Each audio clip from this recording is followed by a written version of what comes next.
السلام علیکم سر، میرا نام راول رام ہے اور میں آپ سے سوال کرنا چاہتا ہوں کہ ہمارا مذہب غلط نہیں ہے، اس میں غلطیاں ہم لوگ کرتے ہیں. زنا حرام ہے ہمارے مذہب میں، شراب نوشی حرام ہے، زنا حرام ہے، مطلب کہ جیسے بھی غلط کام سارے غلط اس میں بھی لکھے ہوئے ہیں اور یہی اسلام میں بھی ہیں. یہ دونوں جو ہے نا مطلب کہ کامن ہے ان میں، تو اچھی باتیں دونوں طرف ہیں اور صرف اس بنیاد پر ہمیں دوزخ میں ڈال دیا جائے گا کہ ہم صرف کلمہ نہیں پڑھتے. ادروائز ہم لوگوں میں بھی وہی چیزیں ہیں، صرف عبادت کا طریقہ اور ہے. باقی بس اس پہ سوال کرنا چاہوں. بھائی صاحب آپ کا نام کیا ہے؟ راول رام. راول رام. جی جی. راول رام نے ایک اچھا سوال پوچھا. اس نے کہا کہ ان کی مذہب کتاب میں بھی زنا حرام ہے، بالکل صحیح فرماتے. ان کی مذہب میں لکھا ہوا ہے کہ شراب حرام ہے، بالکل صحیح فرماتے. آپ نے اگر میری تقریر سنے ہندوازم اور اسلام میں یکسانیت، آپ نے سنے وہ تقریر کو؟ جی جی. اچھا، وہ تقریر میں لکھا ہے ہندو مذہب میں دو قسم کے کتابیں ہیں، ایک شروتی اور ایک اسمرتی.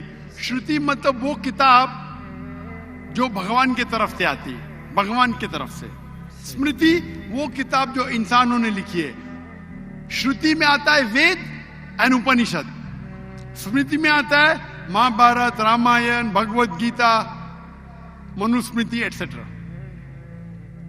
آپ اگر پڑھیں گے آپ کے چھندوگیہ اپنشد تو شروتی ہے، Chandogya Upanishad chapter number 6 section number 2 shloka number 1، ناکسیہ کسیجہ، بھگوان ایک ہی ہے، دوسرا نہیں ہے. بالکل بھگوان ایک ہے، دوسرا نہیں ہے. بالکل. آپ کی کتاب میں لکھا ہے سویتا ستر اپنشد چیپٹر نمبر 6 شلوک نمبر 9، ناکسیہ کسیج جنیتا نہ پتیپا، ناکسیہ کسیج جنیتا نہ چتیپا. مطلب اس بھگوان کا، اس بھگوان کے کوئی والدین نہیں ہے، نہ ماں ہے نہ باپ ہے نہ بچے ہے. صحیح لکھا ہے سویتا ستر اپنشد میں چیپٹر نمبر 4 شلوک نمبر 19، نہ تسر پرتیما استی. پرتیما کے معنی ہوتی ہے سنسکرت میں عکس، picture, photo, statue, idol, painting. نہ تسر پرتیما استی، اس بھگوان کی کوئی عکس نہیں، کوئی پینٹنگ نہیں، کوئی پکچر نہیں، کوئی فوٹو نہیں، کوئی اسٹیچو نہیں، کوئی اسکلپچر نہیں. یہ لکھا ہے یجروید چیپٹر نمبر 32 شلوک نمبر 3 میں بھی، نہ تسر پرتیما استی. تو آپ اگر بھگوان کو مانتے ہیں اور بھگوان کی مورتی بناتے ہیں تو غلط ہے. آپ کے کتاب کے حساب سے قرآن مجید کو بازو رکھو، حدیث کو بازو رکھو. آپ مورتی پوجا میں مانتے ہیں بھائی صاحب؟ سر میں صرف کرشن بھگوان کی مورتی پہ مانتا ہوں، ادروائز دیوتا ہیں وہ مطلب ان پہ سجدہ نہیں کر سکتے. صرف کرشن بھگوان کو سجدہ کر سکتے، اس کی مورتی بھی جائز ہے. یہ کہاں لکھا ہے کہ کرشن بھگوان کی مورتی جائز ہے؟ کدھر لکھا ہے؟ وہ سر میرے حساب سے وہ خدا ہے ہمارا، اس لیے. برابر. ہمارے حساب سے میں بھی اللہ میں مانتا ہوں، لیکن اللہ کی مورتی نہیں بنا سکے وہی اللہ میں مانتا ہوں. اگر اللہ کی مورتی بنا سکے تو وہ اللہ ہی نہیں ہے. وَلَمْ يَكُنْ لَهُ كُفُوًا أَحَدٌ. نعرہ تکبیر. بھائی ہمارے غیر مسلمان بھائی مجھ سے سوال پوچھ رہے. تکبیر اچھی بات ہے لیکن ابھی سوال جواب ہو رہا ہے. تو میری درخواست ہے کہ جب غیر مسلمان بھائی پوچھتے تو انہیں ڈرنے لگنا چاہیے. انہیں لگنا چاہیے کہ آپس میں ہم بھائی چارہ ہے. صحیح. ان کو ڈرنے لگنا چاہیے. ڈرتے نہیں ماشاءاللہ، لیکن آپ ایسا مت کرو کہ وہ ڈر جائے. نہیں برابر نہ. تو ڈریے مت بھائی صاحب، خالی تکبیر کہہ رہے. نہیں سر. تو ہمارے حساب سے جس کی مورتی بنا سکے وہ اللہ ہی نہیں، اور یہ وید میں بھی لکھا ہے. آپ اسکون میں مانتے؟ سر وہ تصور ہے، وہ ہمیں بھی پتا ہے کہ اس میں خدا نہیں ہے، وہ ایک تصور ہے. ہمارے اس میں خدا کا تصور کرتے مورتی بنائے تو غلط ہے. تو یہی میں کہتا ہوں آپ اپنی کتاب کا عمل نہیں کر رہے, آپ اپنی کتاب کا صحیح عمل کریں گے تو آپ بھی جنت میں جائیں گے. صحیح بات ہے, بالکل. تو قرآن میں نہیں کیا کرتے نا, ہم اپنا مذہب پہ مطلب فالو نہیں کرتے صحیح طریقے سے. جی جی, میرا فارمولا بہت ایزی ہے. صحیح. قرآن مجید میں لکھا ہے سورہ عمران میں سورہ نمبر 3 آیت نمبر 64 میں, تعالوا الی کلمۃ سواء بیننا وبینکم, آؤ ہم اس بات کی طرف جو آپ اور ہم میں یکساں ہے. صحیح. اپن آج مانے جو آپ اور ہم میں یکساں ہے, کم از کم اس پہ تو عمل کرے. میرا فارمولا یونیورسل ہے, پورا بھائی چارہ ہے. میں کہتا ہوں بھائی بائبل کو لے کے آؤ, وید کو لے کے آؤ, قرآن کو لے کے آؤ. وید کافی بڑی ہے, بائبل قرآن سے 3 گنا بڑا ہے. ہم آج وعدہ کرے کہ جو یکساں ہے کم از کم اس پہ تو عمل کرے. جو یکساں نہیں اس کو سائڈ پہ رکھیں گے, کل بحث کریں گے. جو یکساں اس پہ تو عمل کرے. بائبل میں لکھا ہے, وید میں لکھا ہے خدا ایک ہے, خدا کا عکس نہیں. اگر آپ خدا کا عکس بناتے تو آپ وید کے خلاف جاتے. صرف کرشن کا بناؤ تو بھی غلط ہے. سر وہ بھگوت گیتا میں لکھا ہے, اس لیے. آپ بھگوت گیتا اسمرتی ہے, بھگوت گیتا مہا بھارت کا حصہ ہے, صحیح کیا نہیں؟ صحیح. تو مہا بھارت ایک اسمرتی ہے, اسمرتی شروتی کے خلاف نہیں جا سکتی ہے. اگر اسمرتی اور شروتی میں ٹکراؤ ہے تو ہم شروتی کو مانیں گے, اسمرتی کو نہیں. وید اور اپنشد سب سے اوپر ہے. صحیح. تو آپ کا ایک پی ایچ ڈی ٹیچر ہے, وہ کچھ کہتا ہے, اور ایک بیچلر ہے. آپ پی ایچ ڈی والے استاد کو مانیں گے یا جو بیچلر کے ڈگری والے استاد کو مانیں گے؟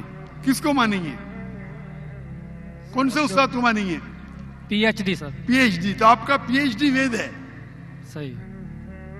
تو اگر آپ مورتی پوجا چھوڑ دیں گے, اور آپ کے کتاب میں لکھا ہوا ہے, آپ کے کتاب میں لکھا ہے کہ آخری پیغمبر آنے والے ہیں, اور آپ وید پڑھیں گے اور پرانا پڑھیں گے, اس کے اندر کئی جگہ پہ لکھا ہے کہ آخری پیغمبر محمد صلی اللہ علیہ وسلم ہے. آپ اگر کل کی پرانا پڑھیں گے, بھوشیہ پرانا بھی ہے, کل کی پرانا ہے, اور آپ میری تقریر سنیں گے. ایک تقریر ہے میری, محمد صلی اللہ علیہ وسلم کا ذکر ہندو مذہبی کتابوں میں. وقت کی قلت ہونے کی وجہ سے صرف میں چھوٹی پوائنٹ کہوں گا. آپ اگر کل کی پرانا پڑھیں گے, چیپٹر نمبر 2, شلوک نمبر 5, 7, 11, 15, 17, اس میں لکھا ہے کیا, ایک اوتار آئیں گے, آخری اوتار آئیں گے, جس کے والد کا نام ہے وشنو یاس. وشنو مطلب بھگوان, یاس مطلب اس کا بندہ, اس کا سرونٹ. عربی میں ترجمہ کریں گے تو عبداللہ ہوتا ہے. آخری پیغمبر آئیں گے جس کا والد کے نام عبداللہ ہے, اس کے ماں کا نام ہے سمتی. سمتی سانسکرت میں مطلب امن, شانتی. عربی میں کہیں گے آمنہ. محمد صلی اللہ علیہ وسلم کے ماں کا نام تھا آمنہ. وہ پیدا ہوں گے ایک امن شہر میں, مکہ. اس شہر کے گروہ کے لیڈر کے قبیلے میں پیدا ہوں گے, قریش کے قبیلے میں. اس کے 4 قریب دوست ہوں گے. ذکر ہو رہا ہے خلفاء راشدین کا. اور محمد صلی اللہ علیہ وسلم کا ذکر تو بہت لمبا ہے, 2 گھنٹے کی تقریر دے سکتا ہوں میں. تو اگر آپ اپنی کتاب میں مانتے, آپ کو ماننا پڑے گا کہ آخری پیغمبر محمد صلی اللہ علیہ وسلم ہے. آپ مانتے کہ آخری پیغمبر محمد صلی اللہ علیہ وسلم ہے؟ سر میں پڑھی نہیں ہے, میں بھی بس ایسے مطلب کوئی صحیح طریقے سے نہیں پڑھا ہے, اس لیے مجھے پتا نہیں ہے. اس میں نہیں پڑھا تو غلطی کس کی؟ میری غلطی ہے, میں مان رہا ہوں. تو ہمارے ایسے کروڑوں لوگ ہیں جو نہیں فالو کرتے ہمارے مذہب کو, اسی لیے ہندوستان میں جب میری تقریر ہوتی ہے, جی جی, تو ہندو کا مجمع اس سے بڑا ہوتا ہے. بالکل دیکھا, 5 لاکھ 10 لاکھ, 25% 20% غیر مسلم ہوتے, 20% ہندو ہوتے. تو 10 لاکھ کا 20% کتنا ہوا؟ 2 لاکھ. یہ 2 لاکھ کا تو مجمع نہیں نا, کیونکہ ہندوستانی مجھ سے محبت کرتے ہیں اور غیر مسلم بھی محبت کرتے ہیں. وہ پالیٹیشین ہے جو پرابلم ہوتا ہے ان کو, ووٹ بینک کا پرابلم ہے. ارے ہم لوگ تو ہار جائیں گے ابھی.